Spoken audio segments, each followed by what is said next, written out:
Donc, on va passer directement au prochain point. Nous avons les jeunes membres qui sont venus du lancement de leur rapport du millénaire. Nous avons des exemplaires de ce rapport.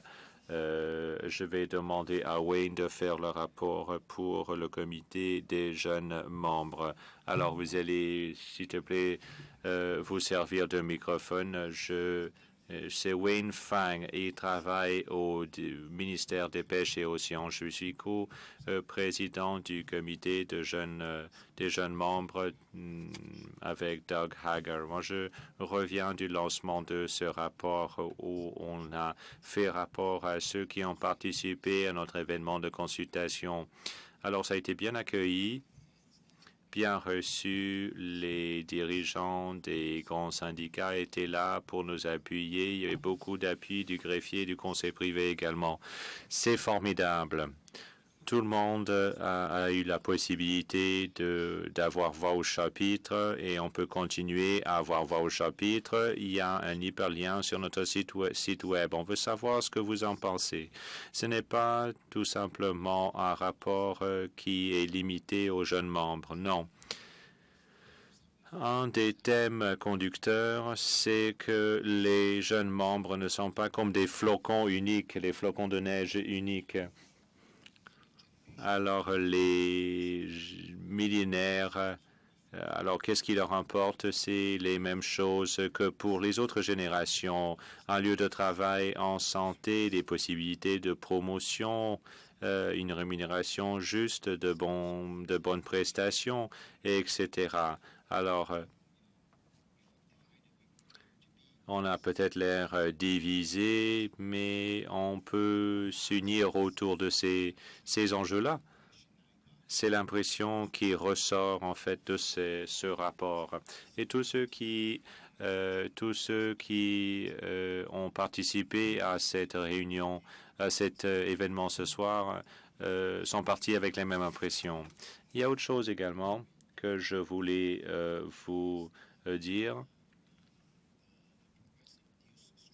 La structure progressive de cotisation, c'est une déception pour nous parce que ce n'a pas été adopté à l'AGA.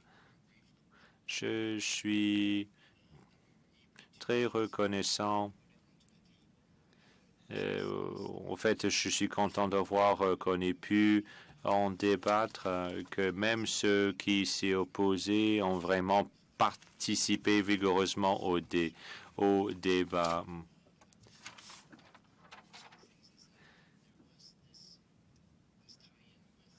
Il y avait un lien avec l'indice d'inflation et la progressivité. Certains ne l'ont pas accepté.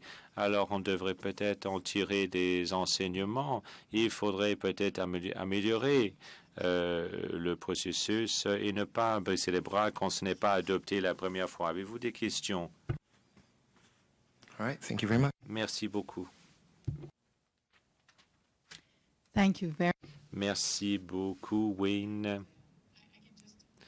J'aimerais juste surenchérir. J'aimerais vous dire que je suis émerveillé par le travail effectué par ce comité de jeunes membres.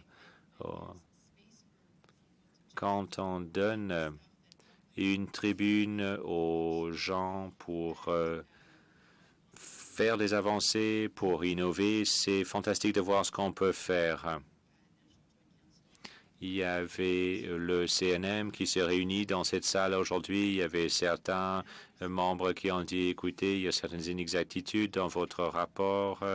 Ça ne vous aide point, mais la plupart des gens autour de la table disaient, écoutez, et oubliez les inexactitudes. Ce qui est important, c'est que vous avez pris ce thème et vous présentez les résultats aux syndicats et à l'employeur en vous disant, écoutez, réveillez-vous, il y a une question qu'il faut régler. Et on devrait tous présenter des solutions conjointement et on peut améliorer la situation des millénaires, mais pas seulement eux, la situation des travailleurs et des fonctionnaires, la situation des travailleurs précaires, des occasionnels, etc. J'aimerais reconnaître, applaudir, saluer le travail effectué par ces jeunes membres. Ils ont travaillé conjointement avec les jeunes membres de d'autres syndicats également. C'est fantastique. Robin Benson de l'IPC, Debbie Davio de l'Institut m'ont dit toutes les deux que ces jeunes sont fantastiques. Ils sont impressionnants. C'est des gens très impressionnants et c'est beau à voir. Jeunes membres qui veulent vraiment mener des dossiers de l'avant et ça, c'est très encourageant. C'est quelque chose que moi, en quoi je crois beaucoup, laisser de l'espace d'expression. Alors, je vais aussi donc donner la parole à Neil Byrne, qui est le président du comité d'éducation, et le comité d'éducation aussi a pris un espace et a pris l'espace qu'on leur a laissé pour développer quelque chose d'assez inspirant. Et vers l'avant, on a encore des projets vraiment très inspirants. Alors, je laisse la parole à Neil pour nous en parler. Alors, merci Emmanuel. Je vais juste parler brièvement vu qu'on est déjà 8 heures. The Education Committee was established. Le comité d'éducation a été constitué en 2015. Nous avons 8 membres. Et une des initiatives sur laquelle on travaille depuis un an, c'est la série relancer l'éducation ou l'apprentissage. Quel l'objectif? C'est de nous rendre des militants plus efficaces, des syndicalistes plus efficaces et d'établir un lien entre les luttes dans le mouvement syndicaliste avec les luttes vécues par d'autres dans le secteur privé et la société civile en général. Donc, nous avons abordé plusieurs thèmes cette année. Je ne vais pas vous donner une liste exhaustive, mais quelques exemples sont les suivants. Nous avons entendu une présentation du Conseil des Canadiens. Il y avait quelqu'un du CTC qui nous a parlé pendant l'été de notre rôle dans le mouvement syndicaliste. On a entendu un conférencier du SCFP qui nous a parlé de comment on peut améliorer les pensions pour tous les travailleurs. Et on a entendu quelqu'un du Centre canadien des politiques alternatives qui nous a présenté un budget de rechange. Alors, très intéressant. Ce sont les thèmes que nous avons étudiés. Nous allons organiser une autre série d'événements l'année prochaine. J'aimerais vous faire remarquer que cette année, initiative intersyndicale organisée conjointement avec l'AFPC. C'est important de le faire remarquer parce qu'il n'y a pas beaucoup d'exemples de ce type d'initiative. Nous avons vraiment reconnu le fait que pour avoir vraiment voix au chapitre, d'avoir une voix forte, il faut travailler avec d'autres syndicats. Alors, une autre initiative qu'on envisage pour l'année prochaine, ça sera de lancer une série de blogs. Une série de blogs pour explorer des politiques et des concepts divers qui pourraient nous rendre plus efficaces, qui nous permettraient de d'aborder les questions les plus importantes au Canada. On a tous entendu tous les concepts tels que les métadonnées, etc. On va étudier ces questions et on va essayer de voir si ces questions peuvent nous permettre d'aborder les questions telles que l'inclusion sociale, le changement climatique, etc. Les questions de notre ère. Alors, en bref, c'est sur ces thèmes qu'on travaille depuis un an. On encouragerait les membres qui veulent participer à notre comité de s'impliquer. On peut faire plus, mais on a besoin de plus d'aide, de plus de gens. Merci beaucoup, Neil. I will stay at the end of the table. Alors, je vais rester à la fin au fond de la table. Donc, Doran Petrio, je vais vous céder la parole. Vous êtes président du comité des statuts et des règlements. Bonjour. Alors, je vais vous faire une mise à jour très rapide. Notre comité a présenté une feuille de route pour faire un examen constitutionnel des statuts. Alors, on l'a fait il y a un an, mais le CN avait d'autres chats à fouetter cette année. Alors, on continue à mettre en œuvre le plan, mais on n'envisage pas de refondre les statuts pour que les membres puissent voter au printemps prochain. On va continuer à mettre à contribution les membres, mettre à contribution les sections locales et les gens à l'extérieur d'Ottawa également, avec l'aide des experts conseils. On a un budget en conséquence et on veut travailler avec eux sur la question de la gouvernance de la CEP. Nous avons une vision, on a perçu, enfin, nous avons une vision plutôt globale de la refonte de notre gouvernance. Nous avons des problèmes techniques au niveau des statuts, des règlements. Il y a le règlement 5, par exemple, qui pose problème.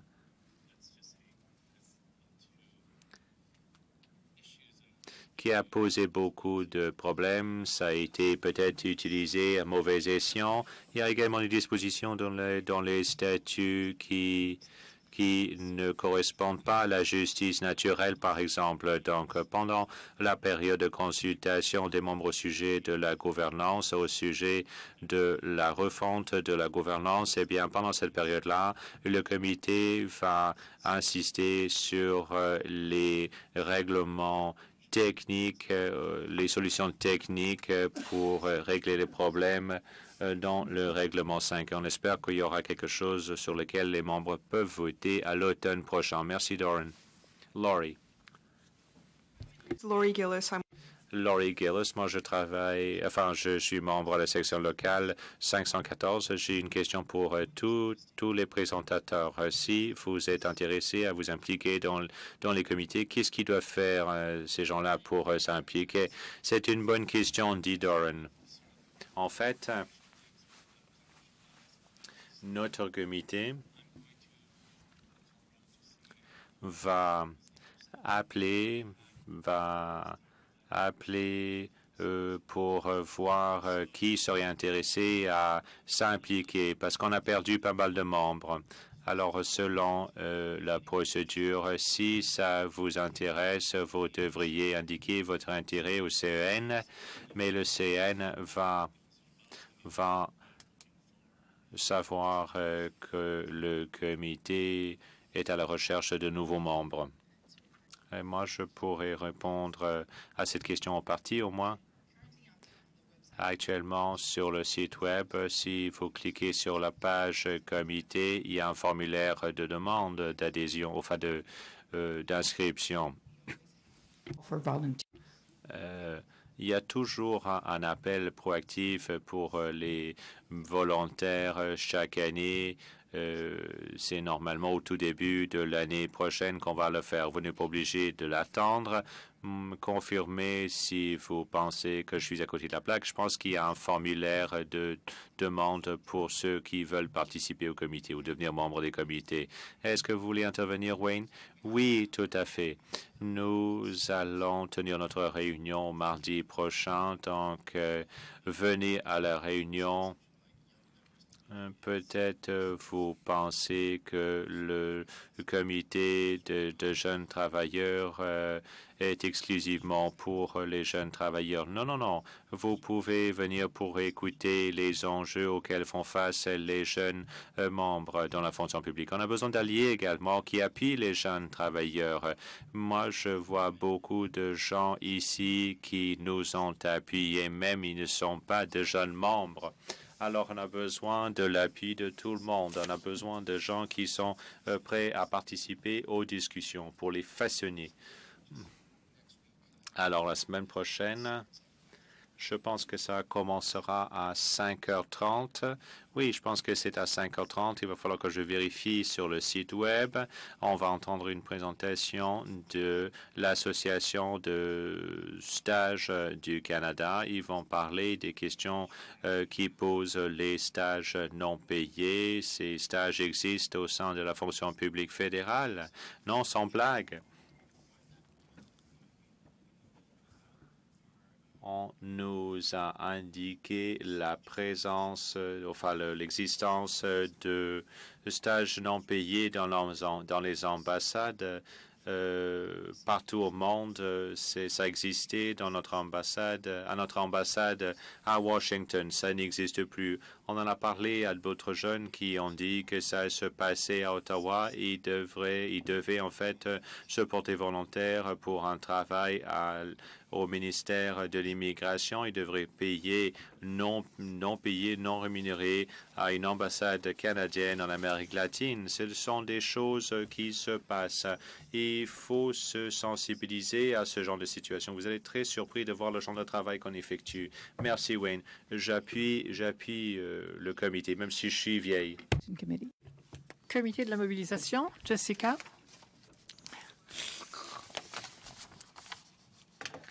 Donc, le comité de la mobilisation, c'est en fait le comité de la mobilisation et des moyens de pression, a été créé à la fin de 2014 ou à la fin de l'été 2014, lorsqu'il est apparu clairement que le gouvernement précédent allait empêcher les syndicats de la fonction publique fédérale de choisir l'arbitrage obligatoire au lieu de la conciliation, grève pour la négociation collective. Et en gros, la CEP a toujours choisi l'arbitrage obligatoire, mais ça n'était plus une possibilité.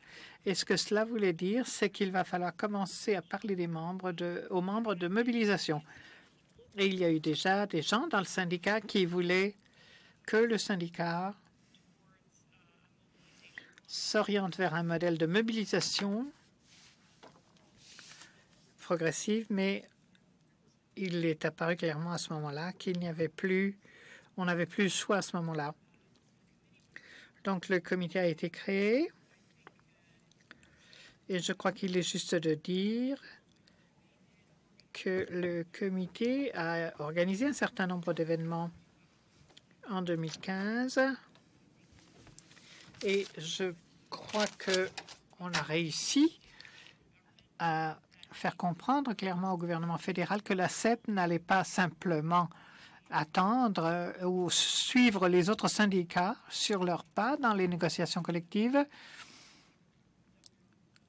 et que l'on allait participer de plein droit ou pleinement au mouvement syndical fédéral du secteur public.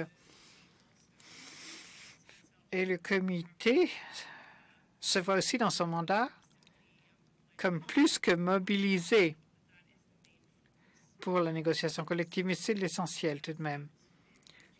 Donc ça, c'était en 2014, mais en 2015, donc comme vous le savez, on a changé de gouvernement et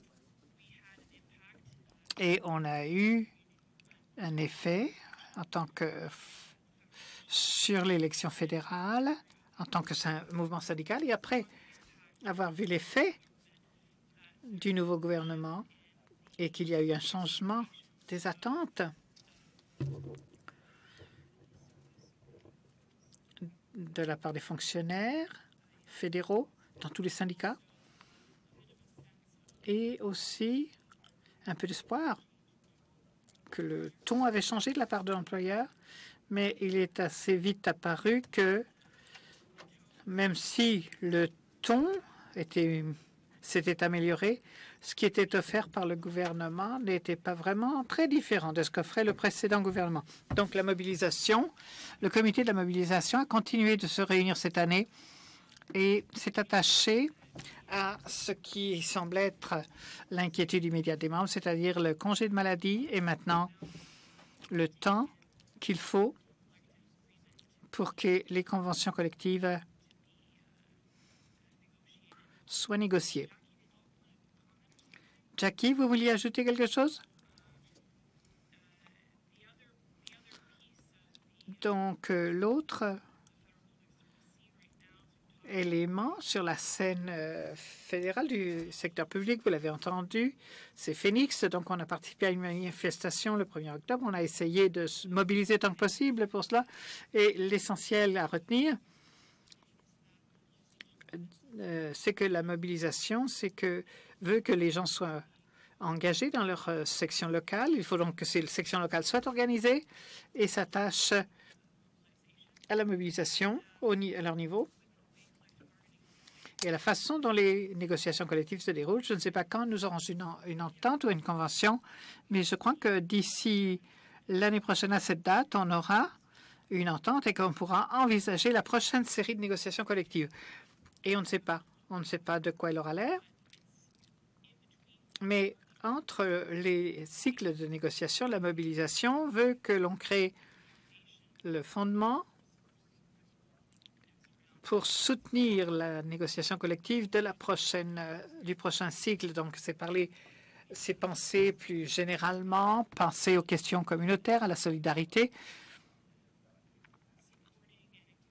soutenir, encourager la participation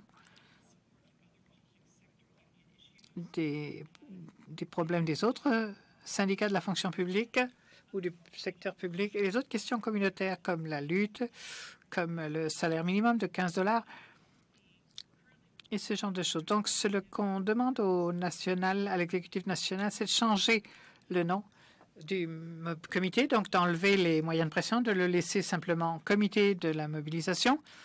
Donc, on continuera à s'attacher à la négociation collective, mais ça comprendrait aussi des questions plus générales. Et ça, c'est parce que la pierre angulaire de syndicats progressifs, c'est la mobilisation des membres et la mobilisation qui permet de changer l'opinion publique, qui montre à la société en dehors de nos membres, de notre effectif, que les syndicats font plus que simplement défendre les intérêts étroits de leurs membres. Mais aussi, il s'agit de défendre leurs membres, mais de façon plus générale, des services publics de qualité, des soins de santé, une inclusion sociale pour tous. J'espère ne rien avoir oublié. Maintenant, le fondement, si vous souhaitez participer, je vous encourage à le faire, à participer à n'importe lequel des comités. Nous aussi, nous cherchons toujours de nouveaux membres, mais il est important que les gens s'impliquent dans leur section locale. Donc, entre négociations collectives, il s'agit d'établir les sections locales, de recruter les membres RAND, et ça, c'est le genre de choses qui sont la colonne vertébrale de syndicats de la fonction publique bien organisés. Donc, voilà en gros ce que j'avais à dire. Et je crois que le groupe de travail, l'idée du groupe de travail est une très bonne idée. Je sais que certaines personnes sont favorables, mais je crois qu'il est vrai que le syndicat devrait être plus proactif pour ce qui est de communiquer l'information et qu'on devrait avoir des normes. Mais ça veut dire aussi qu'il faut permettre aux membres de s'impliquer s'ils le veulent pour savoir que ce que l'on fait à l'égard de Phoenix et ce groupe de travail donc, pourrait être un moyen de l'exprimer. Donc, tous ceux qui sont intéressés et voudraient savoir ce qui se passe, dites-le moi avant de quitter la réunion et on pourra rester en contact. Merci. So we're just missing Alors, il ne nous manque plus que le comité des communications et son rapport. Maximiliano Bonito est à l'étranger à l'heure actuelle. Donc, Pierre, est-ce que vous pouvez nous faire ce rapport? Oui, alors je transmets les salutations de Maximiliano. Alors, très, très court, nous avons commencé notre réflexion, bien sûr, sur le branding et la refonte du site Web. Toutefois, plusieurs activités de communication ont été consacrées à informer les membres sur la pétition et les plaintes à l'endroit de la présidente et pour démentir les faits erronés véhiculés par des anonymes sur les médias sociaux. Nous avons bien sûr continué à informer les membres sur Phoenix et sur la négociation collective. Nous avons pu mener un sondage sur les priorités de communication de nos membres qui vont orienter notre réflexion quant aux changements sur la communication visuelle et sur le site Web de la CEP. Enfin, en ce qui concerne nos médias sociaux, nous avons consolidé notre présence sur Facebook et sur Twitter et nous examinons la possibilité de toucher d'autres médias sociaux où sont nos membres. Les blogs et le podcast de la CEP devraient reprendre en 2017. Finalement, parmi les activités de communication, nous avons les rencontres avec les parlementaires qui se sont poursuivies en visant 2 objectifs, les débats entourant l'avenir du Bureau de la traduction et la notion d'intégrité professionnelle introduite à la table de négociation et présentée à certains députés et ministres lors des rencontres. Alors, c'est tout. Merci. Merci beaucoup. Je sais que certains d'entre vous veulent entendre parler de la négociation collective et qu'on doit aussi faire la présentation des états financiers. Alors, ce que je propose, c'est que je vais faire une brève présentation sur la négociation collective et que je ne prendrai pas de questions maintenant. Si vous avez des questions urgentes auxquelles vous voulez que je réponde, donnez-les-moi par écrit et si vous ne pouvez pas rester jusqu'après la présentation des états financiers, donnez-les-moi par écrit, puis je vais vous répondre ou on décidera de faire une réponse publique à travers une communication. So I'll just make a short update on bargaining. Donc, je vais faire une petite mise à jour sur les négociations collectives, puisqu'on me l'a demandé, et qu'on était à la table des négociations EC la semaine dernière, donc ça vaut peut-être la peine.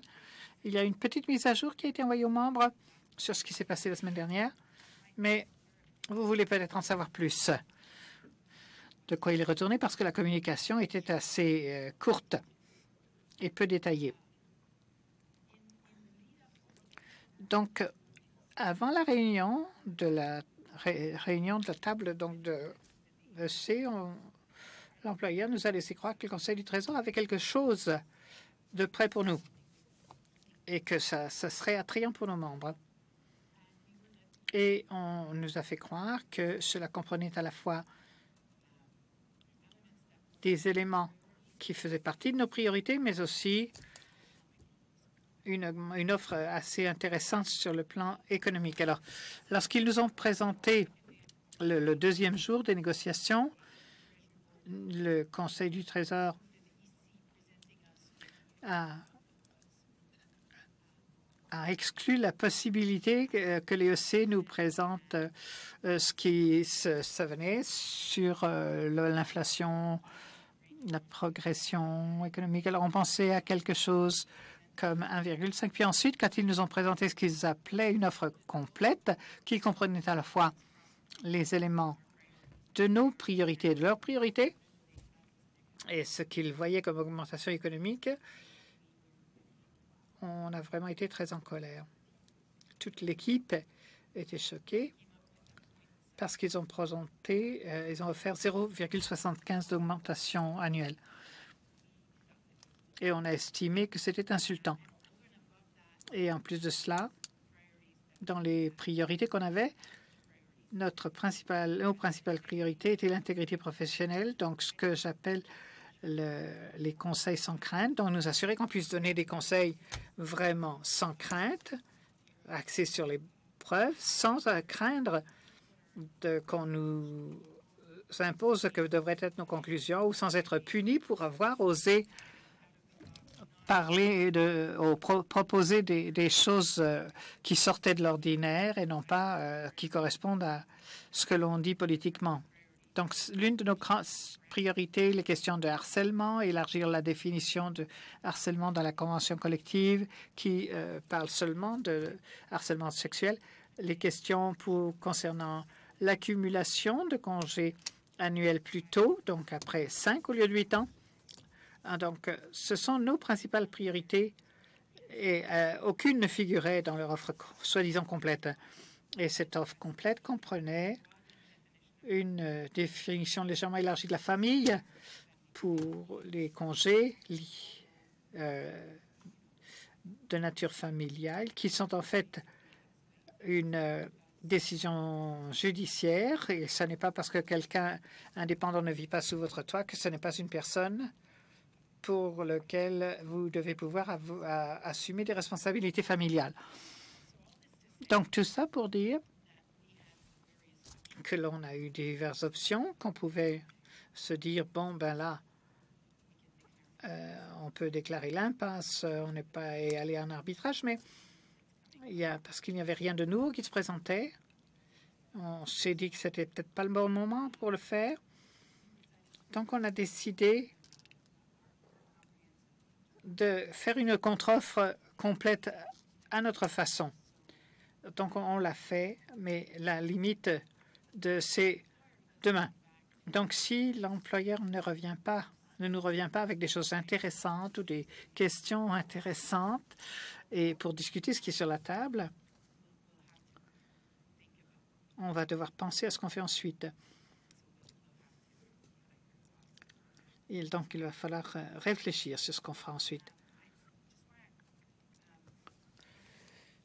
Je veux revenir un petit peu sur ce qu'a dit Jessica.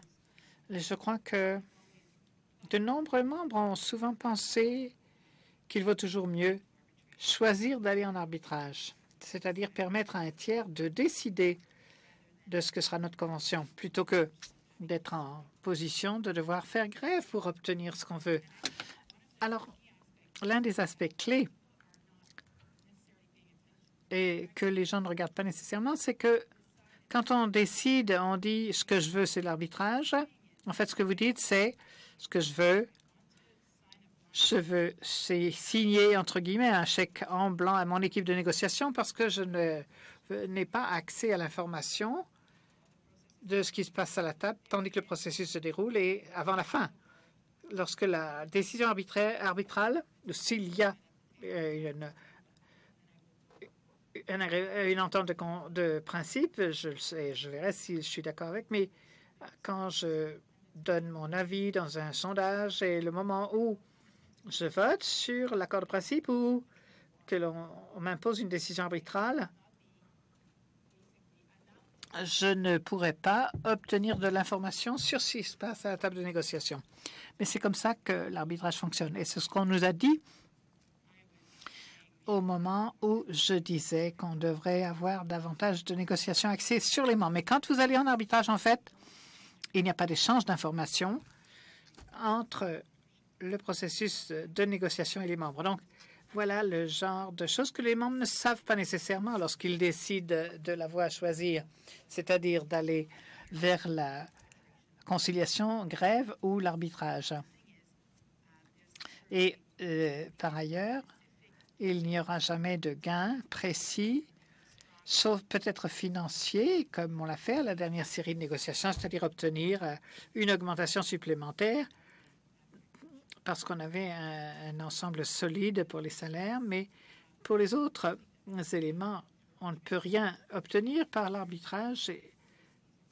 Et ça peut être bien pour les EC ou les TR, mais je crois qu'il faudrait vraiment qu'on se lance là-dedans avec les yeux grands ouverts. On décide de la voie que l'on va choisir pour sortir d'une impasse à la table de négociation.